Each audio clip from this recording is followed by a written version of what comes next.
It's a hard-boiled Monday on the Paperback Warrior podcast.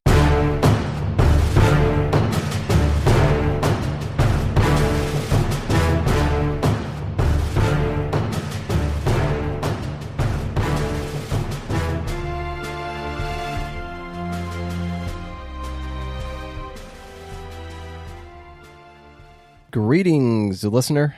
My name is Eric, and welcome to the 47th action-packed episode of the Paperback Warrior podcast. The show is an outgrowth of our 7-year-old blog at paperbackwarrior.com. We review old paperbacks from the last century in the hard-boiled crime, men's action-adventure, and western genres. You can be a part of the discussion. We're on Facebook. You'll get notified there of what's popping up at the blog, as well as getting to see all the beautiful cover art from the classic paperback era. Let me introduce my broadcast partner, Tom, who's going to tell you what's happening this week. Thanks, Eric. On today's show, I'm going to be doing a feature on the character of Mike Shayne, also known as Michael Shayne, one of the most enduring characters in hard-boiled crime fiction. As part of that, I'm going to be reviewing a late entry in the series called Last Seen Hitchhiking. What are you reviewing, Eric? Well, I'm going to be weighing in on your Mike Shayne segment with my own review of Dividend on Death, the very first Mike Shayne mystery from 1939. And, if there's time, I'm also going to tack on a review of Strangers on Friday, an old vintage paperback by one of our favorites, Harry Whittington. Oh, good. I want to hear what you have to say about that. And I got some stories to tell before we do the feature, but first, why don't you do shout-outs to the superfans, because we've got to make sure we thank them. Yeah, definitely. So as regular listeners know, Paperback Warrior does not take ads, nor does any of our content exist behind a paywall. The way we can make that happen and still cover our expenses is because of the generosity of our listeners and readers. There's a PayPal link on the upper right-hand corner of the Paperback Warrior homepage. The desktop version, not the mobile, where superfans can click and make a donation to cover the cost of the podcast and the website. Periodically, we do like to give a big shout-out to the people who donate, and this week we're recognizing the following superfans. We've got Peter Roble, who's actually providing his second donation. Thanks, Peter. Oliver Pink, Mary Margaret Dickinson, who also really included a nice message to us as well. I'll have to let you read that. Yeah, thanks. And then also a gentleman by the name of Michael Anderle. I'm not sure if I'm pronouncing the last name correct. That sounds right. Any others, or is that it? That was it. Okay, so I'm a nosy guy. So when I saw this donation come in from Michael Anderle, I did some digging, and I see that he's actually a very successful science fiction author. And he's got this really cool publishing house called LMBPN, bit of a mouthful, at lmbpn.com. And I had to do some digging, and I find that LMBPN stands for London, Milan, Barcelona, Paris, and New York. We don't review a lot of sci-fi at Paperback Warrior, but if we did, I think this imprint that he's got would be a good place to start. Their novels, what they do is they merge paranormal fiction and science fiction, and the cover art is just awesome. It's not a whole lot of current press is doing cover art this good. Chuck Dixon, who a lot of our readers are into, is an author in their stable, and so you should check them out if that's your thing. Awesome. And I always like to ask in these opening segments if you've bought anything recently.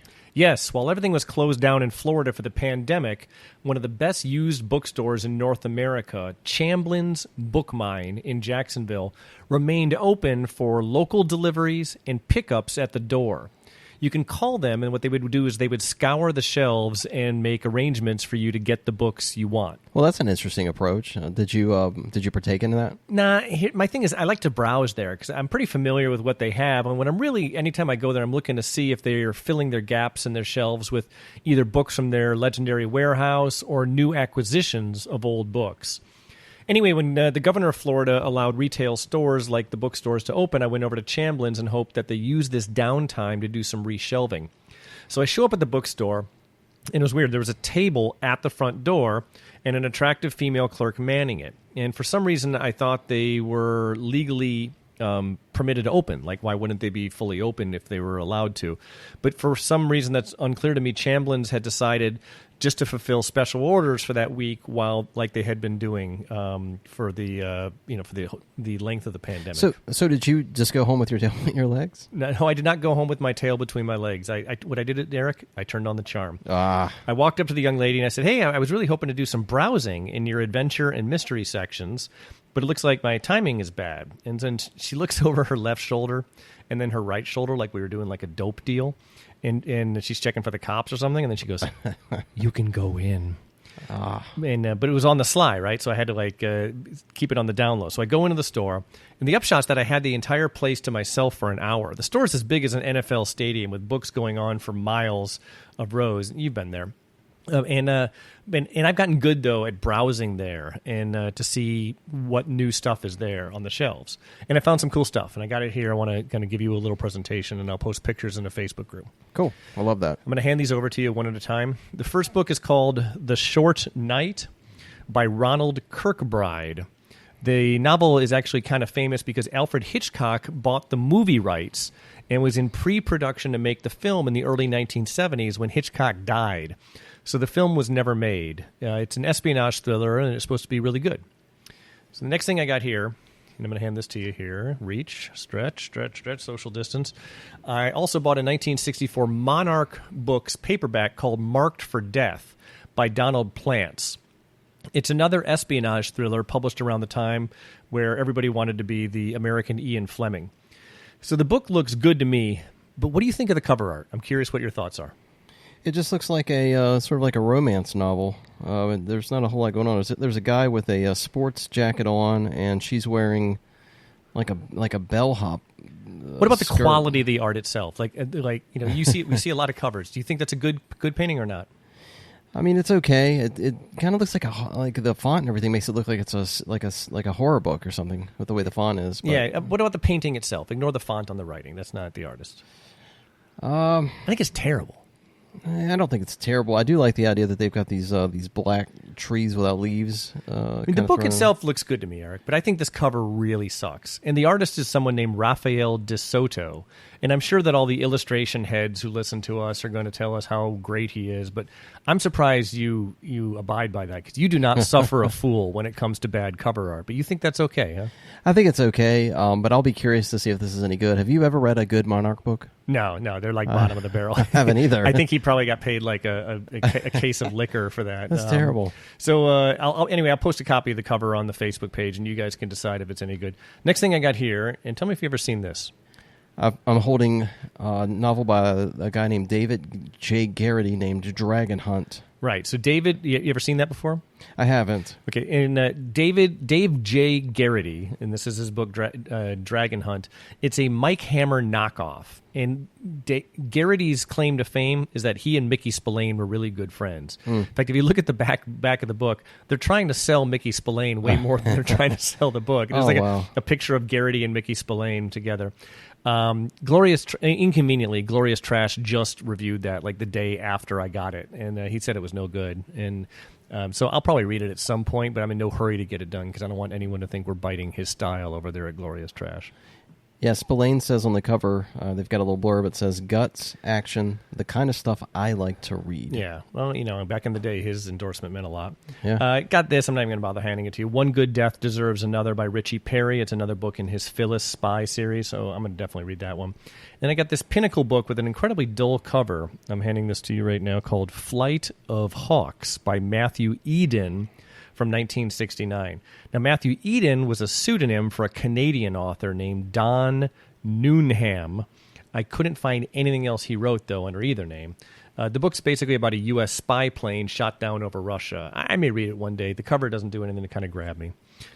But you ever seen or heard that? Look familiar to you? No, but I'm going to tell you one thing. Lay it on me. I've read a lot of books where they do this in italics, and there's pages and pages of italics. Does that bother you? Yeah, I mean, it's not ideal, but I'm sure the author had something in mind when he did that. I just read Lawrence Block's new book, Dead Girl Blues, and there's a lot of italics there, but it made sense there. Yeah, okay. Last one I want to hand to you is this one, which is an attractive-looking cover. It's a paperback called Don't Just Stand There, Do Someone by Don Van Elsner. Sounds like a porno. It's part of the series starring a corporation lawyer named David Danning. Now, the plot looks good, but here's the thing. Von Elsner was a big fan of the card game Bridge, and bridge games and bridge hands and bidding always seem to play a large part in his books, which may actually count me out. Now, the upside for you is that I accidentally bought that book, and it turns out I already have it. So this is my thoughtful gift to you, partner. Oh, man. Yeah. Ching ching, I scored. Only the best. So you can read and review the book about a bridge-playing detective who solves crimes based on his hands. Yeah. Awesome. Anyway, so let's change gears a little bit before we get into the feature. We both got identical care packages in the mail. Why don't you tell the good people what you got? Yeah, definitely. So British editor Justin Marriott has just released the newest issue of his Hot Lead fanzine. If you aren't aware of the publication or just simply haven't had an opportunity to check it out, Hot Lead is a fanzine devoted to all things Western related. Tons of reviews and articles on vintage Western fiction. This issue is the all-review special. It features over 200 reviews on books by the likes of Louis L'Amour, Harry Whittington, Max Brand, Louis B. Patton, Donald Hamilton, and series entries like Edge, Fargo, Long Arm, Adam Steele, Sundance, Renegade, the list goes on and on.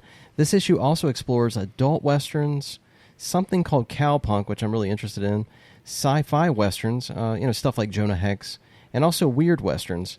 There's also essays on Fawcett Gold Medal and the Lonesome Dove books. There's 100 book cover scans. They're in black and white, but they look really good. And an intro by author Chuck Dixon. And there's also an afterword from our good friend, author, and Six Gun Justice podcast host Paul Bishop. So there's a lot of talented, experienced writers involved in this issue, and Paperback Warrior was honored to be included in this issue with some of our favorite reviews of Western fiction. You can get a copy of the fanzine at Amazon.com, and of course we're going to include the cover and a link to purchase this publication in the comments section of this podcast post on Facebook. You'll know exactly where to go to obtain the goods.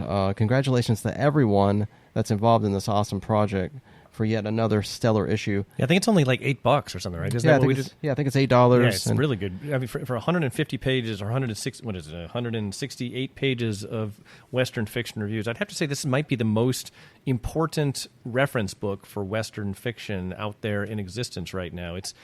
I have one bone to pick, though, with Justin Marriott and you by extension. At the very end, you have contributors. First of all, there's a bunch of reviews in here that are credited to the Paperback Warrior.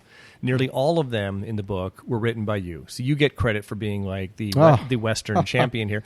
I did one of them called Ranger Kirk. It was a very negative review of a very bad book. I remember that. But when you go to the About the Contributors, we have the Eric section here where it says, Eric, meaning you, lives in the most haunted city in the world, St. Augustine, Florida, with his wife and 2 daughters. He currently serves as the more handsome half of the PaperbackWarrior.com team, writing daily reviews, features, and columns on vintage fiction and crime noir. Eric also hosts the Paperback Warrior podcast with colleague Tom. Weekly, the duo plunge into the wild, wacky, and entertaining world of men's adventure fiction. Man, spot on. Well, spot on. Okay, I'm happy to be the uglier of the pair, but here's the thing.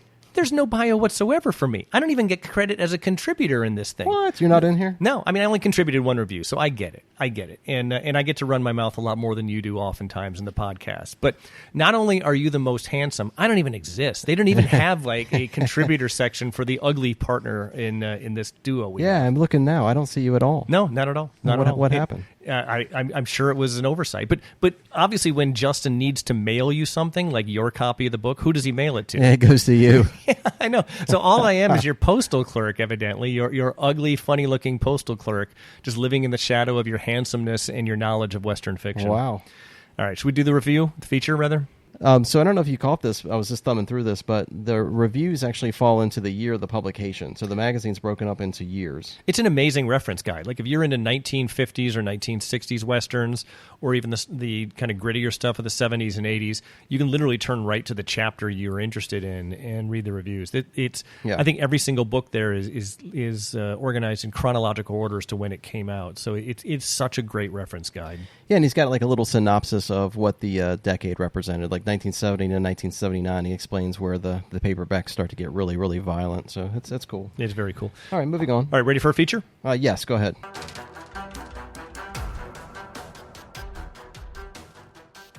All right, so today's feature is about a fictional private detective named Mike Shayne, also known as Michael Shayne in the earlier years. The series of stories was written under the house name of Brett Halliday, a name shared by a lot of very talented authors. Now, this is a character, Mike Shayne, with legs, man, who appeared in multiple different media, even to this very day, as I'm about to tell you. So let's start at the beginning. Mike Shayne first appeared in the novel Dividend on Death, published in 1939. The book was written by an author named Davis Dresser under the Brett Halliday pseudonym. Shayne is a red-headed, hard-boiled private eye based in Miami. The early novels apparently had elements of screwball comedy and very solvable mysteries in this hard-boiled wrapper. In any case, the series was a hit right off the bat. Dresser went on to write 50 novels, sometimes contracting the work out to Ryerson Johnson before the series was turned over to other ghostwriters in 1958. After 1958, many, if not all, the books were published by Dell as paperback originals written by Robert Terrell. Now, many of you may be familiar with Terrell's other pseudonym, Robert Kyle, the name he used for the Ben Gates series of private eye mysteries, one of which was actually reprinted by Hard Case Crime. Anyway, Terrell wrote 27 Mike Shayne novels, bringing the series up to installment number 77 in 1976. So this book series, Eric, lasts for 37 years and 77 novels. But that really only scratches the surface on the Mike Shayne content out there.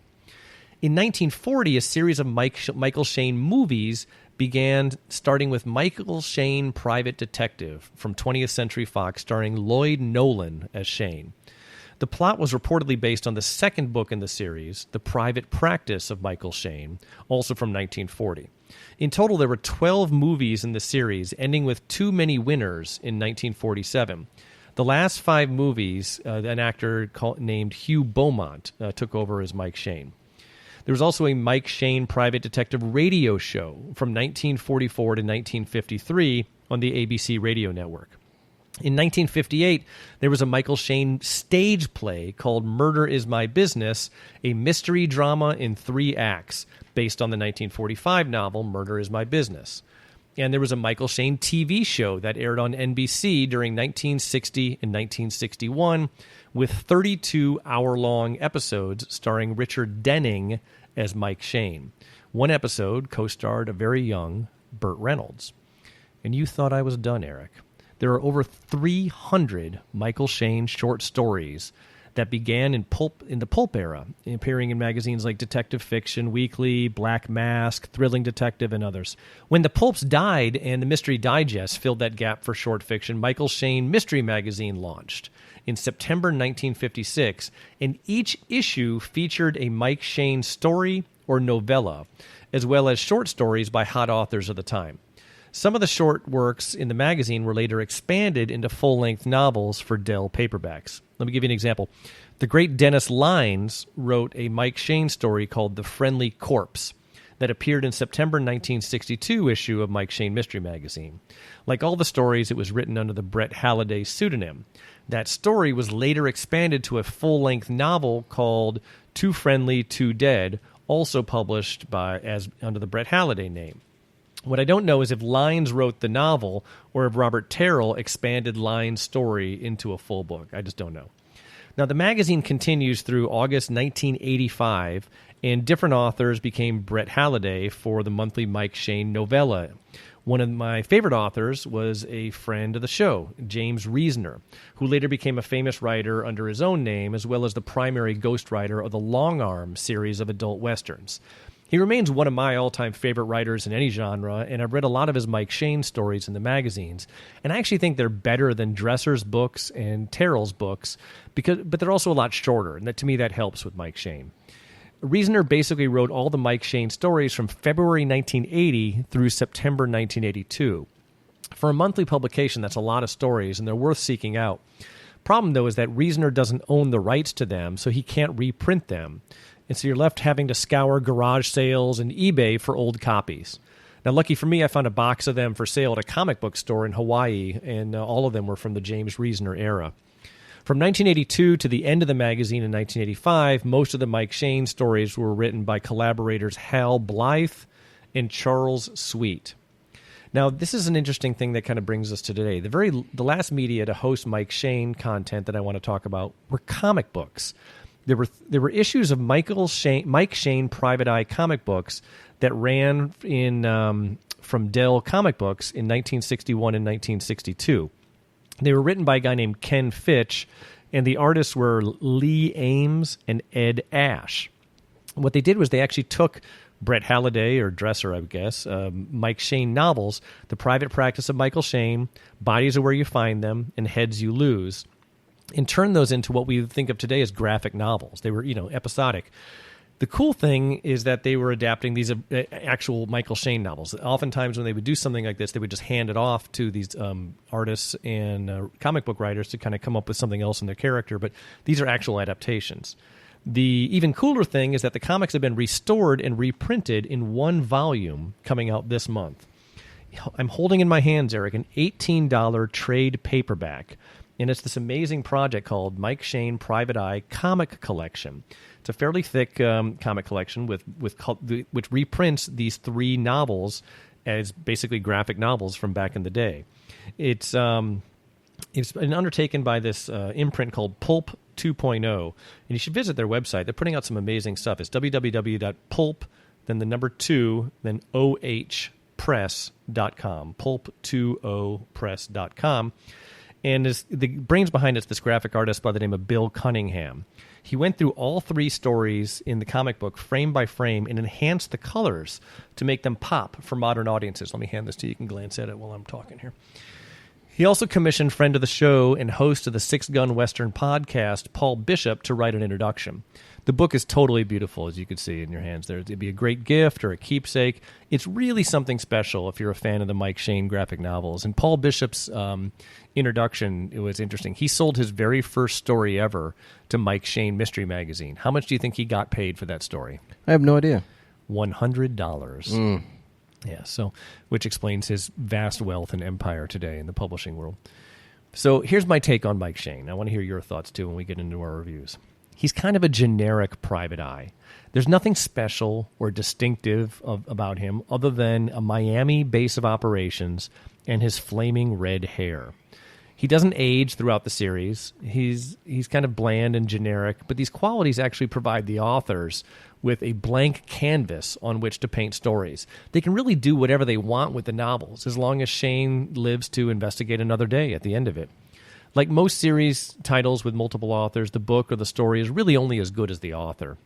So in anticipation of this episode, you read an old Mike Shayne book, and I read a later one. So why don't we do your review first? Go ahead. Yeah, so I always like to start at the beginning, and so with this one I started with 1939's paperback Dividend on Death, which, as you alluded to earlier, is the very first Mike Shayne novel. And as you mentioned earlier, Shayne is a red-headed private eye in Miami, and he has a couple of allies, like the Miami police chief, a character named Will Gentry. The book doesn't really offer any real backstory to the character, and it just kind of plunges readers right into the story, which was okay with me. A young woman named Phyllis drops in on Shayne and asks him for a really strange job.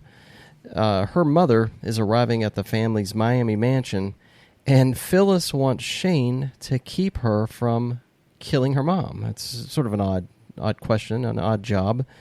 The woman suffers from a fixation. It's sort of like a complex that makes her want to kill her own mother to keep from sharing her with her new stepfather. Shayne agrees to the job, but then later finds Phyllis wandering around in the dark mansion with blood on her nightgown. A further probe shows that Phyllis's mother has indeed been murdered, and Phyllis is the likely suspect. But Tom, here's the crazy thing. Shayne, he shows up and he quickly scoops Phyllis up, and he takes her back to his own apartment. And to complicate things further, he takes the bloody knife with him. Like, I'm thinking she's guilty of murder, and I would just turn her right over to the cops, right? I mean, what could go wrong? Shayne's ally and confidant is the police chief Gentry, so why doesn't he just do that? But he instead he keeps Phyllis at his place. He hides her even when the cops come knocking at his door. There's a little cat and mouse stuff thrown in there where he's basically I'll say this. There's a scene where the police are asking him questions about Phyllis, right? He's using the butcher knife that was used to murder Phyllis's mother to cut up sandwiches for the cops. This is like something that Richard Prather would do with his Shel Scott series, right? Yeah, because I heard this is like a madcap scene. That's the idea. I guess it's just screwy. I heard that some of the early ones had some real madcap kind of wacky stuff going on. It was really screwy. But here's the thing. I'm going to rank, the best-selling literary private eyes of the mid-century in this order. And you may agree or disagree with me. I'm going to go Mike Hammer, followed by Johnny Liddell, followed by Lou Archer, and then maybe Shel Scott. That puts Mike Shayne kind of dead last on my list. And if you're wondering where I'm at with Chester Drum, I'm just excluding him because he's more of a globetrotter. He's not really the traditional private eye. He's a private eye who does spy work, really. He doesn't really count. Agreed. But don't get me wrong, Dresser is a great writer. I think he writes really well for a 1939 audience. And it comes across as very golden age, but it's also really, really pulpy. But seeing Shayne, I don't know, he gets beaten senseless. Tommy shot 4 times, and he's still being able to remain alert and convincing. I just thought it was a giant misstep, especially now that you look at it in 2020. It seems to have more in common with something like The Avenger or Doc Savage or something like that than Mike Hammer. Well, that would make sense just from the era it was written in, right? 1939. Yeah. I guess that makes sense. But, with the comical stuff in there, maybe that's the whole point. It's like screwball clumsiness meets investigative hunches, which is really, a lot like what Shel Scott was doing later. That character was doing with Richard Prather. But I know I've got a whole universe of Mike Shayne to explore, and I'm not certainly not going to throw in the towel. I'm going to read more Mike Shayne, but I wasn't blown away by this. Okay, so what you're saying essentially is that there's no particular reason if you want to explore Mike Shayne to start with book 1 in that series. There's no reason to start this early. Probably, I'd probably want to get something that's a little more modern, a little more gritty. 60s. Yeah, maybe so. It's the same way. Like you wouldn't want to go back and read 1939 Batman, would you? No, okay, definitely not. Now, let me hold this up here. I have a Mike Shayne book that I have not read, but I kind of want to. It's from 1949. It's called A Taste for Violence. It's what it is it's Mike Shayne basically starring as the Continental Op in his version of Red Harvest by Dashiell Hammett. Red Harvest is one of my favorite books, and it's just an amazing book. And I'm told that A Taste for Violence from 1949 was Dresser's attempt to basically do a pastiche of Red Harvest starring Mike Shayne. So I may want to give that a try. I've read some good reviews of that one. Yeah, I'm laughing at the cover. It looks like he's slapping a woman on the cover. Well, there was a lot of that went on back in the 40s, sadly. So let me jump forward in time to 1974. I read a book called Last Seen Hitchhiking, ostensibly by Brett Halliday. It's a Mike Shayne mystery, but we know it's actually written by Robert Terrell. This is back toward the end. It's actually the 65th novel in the Mike Shayne series. So it begins with this girl, Mary Gillespie. She's a 23-year-old grad student, and she's hitchhiking north from Miami. Now, this mode of transportation she's used quite a bit since she was 14, and she ignores news of a maniac killing female hitchhikers on Florida highways. So you know what's coming. And just her luck, she gets a ride from this creepy guy with a sour-smelling, like kind of fat nerd, and he injects her with a needle, rendering her unconscious in the passenger seat of the station wagon. Mary awakens, Eric, naked and strapped to what appears to be a gynecologist examination table with her feet belted into stirrups, right? This is not 1939's Mike Shayne. Definitely not. The kidnapper explains that he's a medical student seeking to use Mary in his own research involving human sexuality. Specifically, he wants to unlock the female orgasm with an unwilling participant. Again, if you're gathering that this is a bit more graphic and extreme than Mike Shayne was in 1939, you'd be right. So the scenes where Mary is forced to submit to her captor's wishes are far more graphic than what we normally read in vintage crime paperbacks. So consider yourself warned. But before getting kidnapped, Mary had been banging her college professor consensually, and that relationship had gone south, and so she's leaving to hitchhike to an ex-boyfriend's place in Fort Myers. Before she did that, she stole this valuable artifact of great academic significance from the professor, who hires a female private investigator named Frida to uncover the artifact. Now, this lady, Gumshoe Frida, and her whole purpose is just getting back this artifact. She quickly learns that Mary never made it to Fort Myers, and she brings in Mike Shayne into the case, suspecting foul play on the highway. Yeah, because, again, there's a maniac out there killing women on the highway. Florida Highway Patrol has been notified of Mary's disappearance, but it doesn't seem like they're doing much. So working as partners, Mike and Frida trace logical leads to see if Mary's disappearance was a targeted attack by someone looking to obtain the valuable artifact, which we know from Chapter 1 it wasn't. And it's an interesting literary tactic because the reader is told in the opening chapters exactly what has befallen Mary. So there's no real mystery here. And so this investigation that they're going through to see, like, did she try, was she kidnapped by someone who wants the artifact, is kind of fruitless.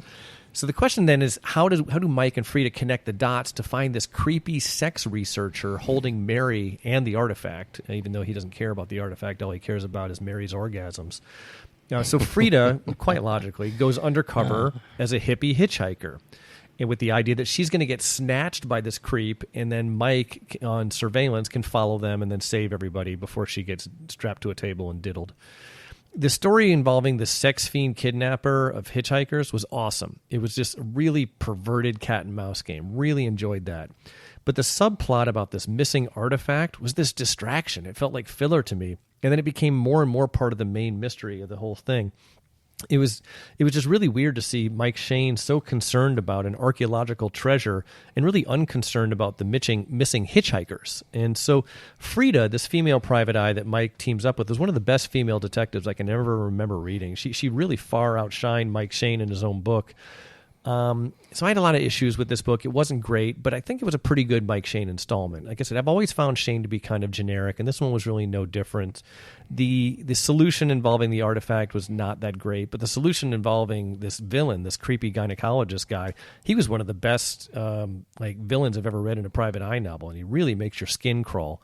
So I could recommend this thing. It's not a full-throated recommendation, but I think it was good enough to read. And so I also want to give credit to the always excellent Thrilling Detective website, which I use as a resource for this segment. Anyway, so that's a lot of Mike Shayne for one episode. Eric, why don't we give him a palate cleanser? You have another review to do, and then we'll wrap up the show. Yeah, definitely. So I'm reviewing Harry Whittington's 1959 novel, Strangers on Friday. It was originally published by Zenith. It remains as one of the many, many Whittington novels that hasn't seen a reprint or a modern conversion to ebook or whatever. If you want it, you really have to cough up a few bucks to get your ratty copy of it, which is what I did. The novel features a lot of what makes Whittington's novels fun: the beautiful but distressed woman, the embedded mystery, a lone hero. You've got your small town corruption, that kind of thing. The book's main character is Mac Rivers. He's a World War II veteran and a widow who's just struggling to find a purpose in life. It's in this search that Mac hops on the first available bus, and he strikes up this long conversation with a beautiful young woman. Without a destination, Mac decides to step off of the bus with the woman in this tiny mountain hamlet of Roxmount. Mac is surprised, and experienced readers won't be, when the unnamed woman invites Mac for drinks and of course, the late-night sleepover at the local motel. After a night of lovemaking, Mac journeys out for breakfast, and he finds himself falsely arrested for killing this police officer. And Mac didn't kill anyone, but in this case, his alibi is condom thin, because he doesn't even know the woman's name that he bedded down with. Now, here's the crazy twist, though, Tom. Mac is out searching for this unnamed woman that he slept with, and he kind of partners with the sheriff, and he leads them to the local bar where he originally had drinks with this woman. But she isn't there, and the clamp is kind of tightening that, he's probably going to go to jail, and he's probably going to be falsely convicted of killing a police officer. So he just randomly points to another beautiful woman that's at the bar and claims that she was the one that he slept with. So the sheriff walks over just to confirm Mac's story, and he asks her, did she sleep with him? She says yes. She kind of goes with the whole thing, which is shocking.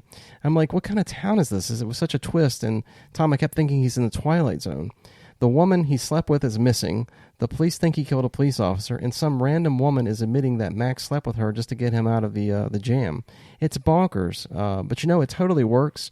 Whittington cleverly weaves the political corruption, the robbery, the whodunit into a really fast-paced narrative. Nothing is as it seems. The characters behave in this really puzzling manner. Mac is thrust into the challenging role of, the drifting troublemaker. And he's really got to make sense of it all. It's sort of a tired cliche if you think about it, but it really works under Whittington's hands. With this much mystery and intrigue, Thankfully, there was still enough plot to fit in the obligatory fisticuffs, the car chases, and all the expected gunfire. Despite the misleading cover, it's just really kind of a dumb cover, this is a crime fiction novel, and it's a really good one. Whether it's worth the collector's high price tag, it's really a painful dilemma. You're going to spend money on this thing. Because it's never been reprinted, to your knowledge. It never has. So if you love his work, I mean, I'd say it's mandatory. If not, just give it a few decades for the affordable ebook. Hopefully you'll be alive then. I mean, by 2040, it should all be out there available on our retina displays, right? All 170 of his novels. Yeah, let's pull them up in your eyelid. But that's it for me. All right, cool. Well, I think that's going to be it for this episode of the Paperback Warrior podcast. Please follow us on Facebook, and we're going to see you here next Monday. A word of warning, you do not want to skip next week's episode. We do some investigative reporting that's just going to knock your socks off, and I promise I'm not blowing smoke up your keister. It's something real special. We will see you next week. Be cool. I'll be here next week, too. I'm kind of curious. All right, later. Bye.